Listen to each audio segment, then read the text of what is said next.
विपक्ष ने राज्य सरकार पर निशाना साधा है। जी हां, महाराष्ट्र में हिंदी भाषा को लेकर बहस छिड़ गई है। विपक्ष ने इसको लेकर राज्य सरकार पर निशाना साधा है। महाराष्ट्र के शिक्षा मंत्री दादाजी भुसे ने राज ठाकरे से इस मुद्दे को लेकर मुलाकात की है। मुलाकात के बाद भी राज ठाकरे अपने रुख पर कायम हैं।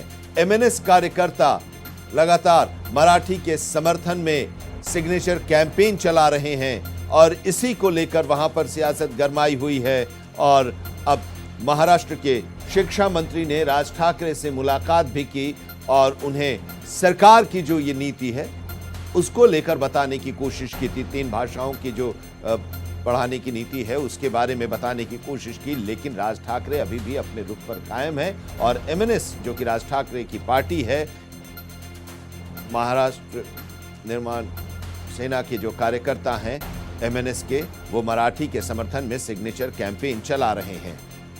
तो हम आपको ये बता दें कि अब ये जो पूरा मामला है, अब ये पूरा मामला अब राजनीतिक रूप लेता जा रहा है और अब विपक्ष की तरफ से इसको लेकर दबाव बनाने की कोशिश की जा रही है ताकि हिंदी की जो पढ़ाई है वो अनिवार्य न हो। एमएनएस के नेता संदीप देशपांडे का कहना है कि मराठी भाषा के मुद्दे पर सभी एक साथ आए, ऐसा संदेश देने की जरूरत थी। राज ठाकरे ने 6 तारीख को मोर्चा रखा था और उद्धव ठाकरे ने 7 जुलाई को मोर्चा रखा था। इसके बाद राज ठाकरे ने फोन किया और ये बात कही कि मराठी विषय के मुद्दे पर अलग अलग नहीं दिखना चाहिए, इसलिए हमने 5 तारीख निर्धारित की और दोनों साथ में मोर्चे में शामिल होंगे।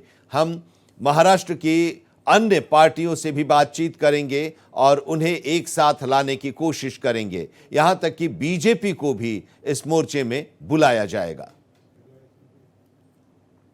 We have decided to have a protest against the imposition of Hindi, and for this very purpose we requested all political parties and everyone, each and every Marathi Manus to participate in the protest, and we got a positive response from everyone. So this will be a historic protest on 5th July and it will be a remembrance of 1960 संयुक्त महाराष्ट्र चळवळ। तो महाराष्ट्र में सियासी उबाल है और ये जो सियासी उबाल है, जो भारत की नई शिक्षा नीति है भारत सरकार की, और उसमें 3 भाषाओं की पढ़ाई को अनिवार्य करने की बात कही गई है। इसी को लेकर महाराष्ट्र में विपक्ष सरकार की इस नीति की आलोचना कर रहा है और मराठी को लेकर अब आंदोलन वहां पर करने की एक कोशिश की जा रही है। और इसी को लेकर 5 जुलाई को एक रैली बुलाई गई है, मोर्चा बुलाया गया है। वहां की अगर लैंग्वेज में हम बात करें तो जिसके बारे में अभी बताया जा रहा था एमएनएस के नेता के द्वारा, और वो कह रहे थे कि 6 तारीख को उन्होंने बुलाई थी, 7 तारीख को उद्धव ठाकरे ने बुलाई थी और अब दोनों लोग एक मंच पर एक साथ 5 जुलाई को दिखाई देंगे और इस मुद्दे को वो उठाएंगे। ये मामला जो है गरमाया हुआ है। हम आगे की क्या रणनीति है और सरकार की तरफ से क्या इसको लेकर किया जा रहा है, जानकारी के लिए रुख करते हैं हमारे सहयोगी इस वक्त मुंबई से जुड़े हुए हैं अभिषेक पांडे। अभिषेक, जरा बताइए, अब ये पूरा मामला अब सियासी रूप लेता दिखाई दे रहा है।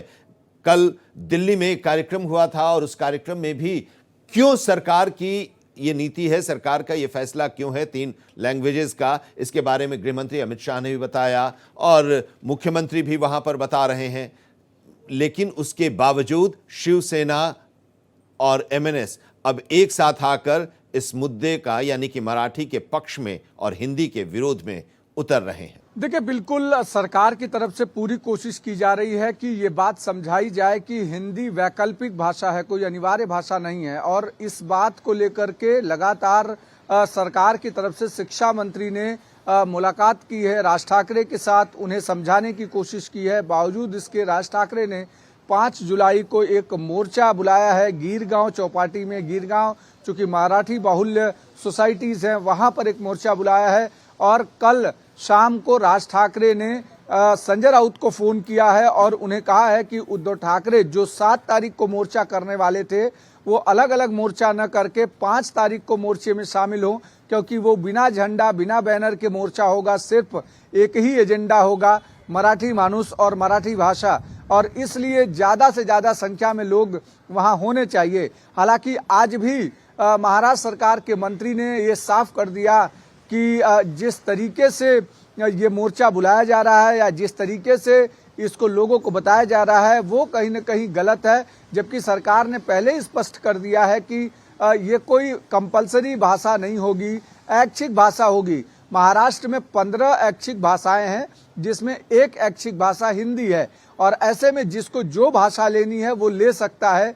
जानबूझकर इस पर विवाद पैदा करने की कोशिश वो अपोजिशन की तरफ से किया जा रहा है। इसका दूसरा पहलू अगर बात करें तो दूसरे पहलू पर ये कि महाराष्ट्र के भीतर आने वाले 2-3 महीने के भीतर कई नगर निकायों के चुनाव हैं, महानगर पालिकाओं के चुनाव हैं और ऐसे में मराठी लोगों को इकट्ठा करने के लिए भाषा के नाम पर अगर एकजुटता बनती है तो उसका वोट पोलराइज होगा और उससे शिवसेना को या एमएनएस को फायदा होगा।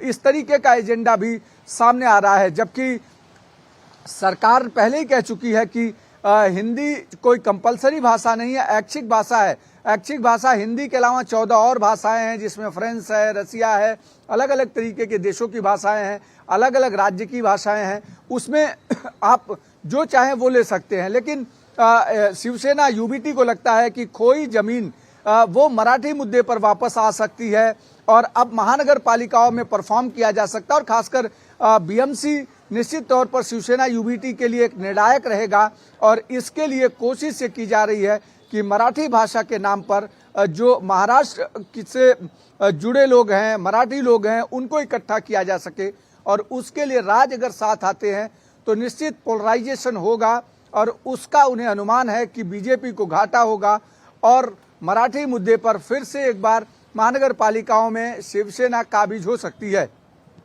बीजेपी का इस पर क्या रुख है, वहां की महाराष्ट्र की जो बीजेपी है? देखिए, बीजेपी ने भी सरकार की भूमिका स्पष्ट की है। बीजेपी ने कई प्रेस कॉन्फ्रेंस किए, कई चीजें कही और कहा कि ये जो आज शिवसेना ये कह रही है कि मराठी भाषा के अलावा दूसरी भाषा नहीं होनी चाहिए। 2021-22 में जब महाराष्ट्र के भीतर उद्धव ठाकरे की सरकार थी उस समय में हिंदी भाषा को उसमें तीसरी भाषा के तौर पर सरकार ने अनुमोदित किया था।